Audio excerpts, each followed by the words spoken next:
If your players look great in practice but fall apart in matches, stick around and watch this video because I'm going to show you one practical way in which you can improve your players' performance in matches by designing a more effective practice.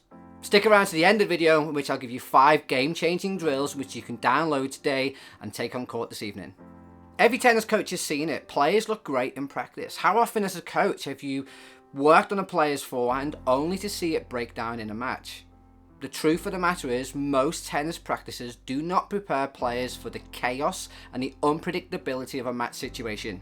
Most tennis practices are static, they're isolated, it's a basket feeding exercise with the coach, feeding a perfect ball time and time again to the player. But in a match, no 2 tennis balls will ever come the same way.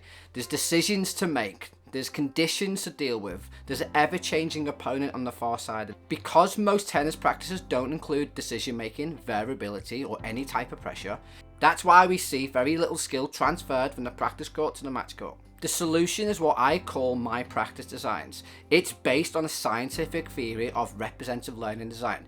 If your practices look and feel like a match situation, more skill transfers. Research shows that less than 30% of skill transfers from an isolated basket drill into a match situation.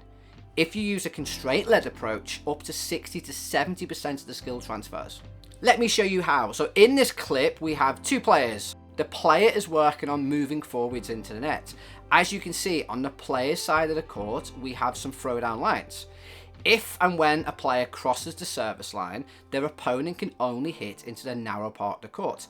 They can't hit outside of the lines. On the other hand, the player who's moved past the service line, player can now hit the ball anywhere on the opposite side of the court, including the tram lines.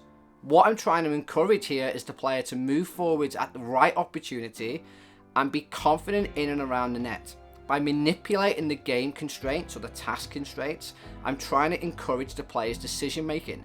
When do they move forwards? If they move forwards, can they control or hit the volley into space? By allowing them a slightly bigger space, it gives them the freedom to explore different contacts of the racket. By making the space on their side narrow, it's encouraging them to think about the angles of the court. It also stops the fear of being passed. Again, I'm using constraint-led approach to try and encourage more positive behaviors in my players. So by designing practices like this, I'm encouraging decision making, problem solving and adaptability. These skills are more transferable than an isolated basket drill. And the best part is you don't need to spend hours designing crazy activities.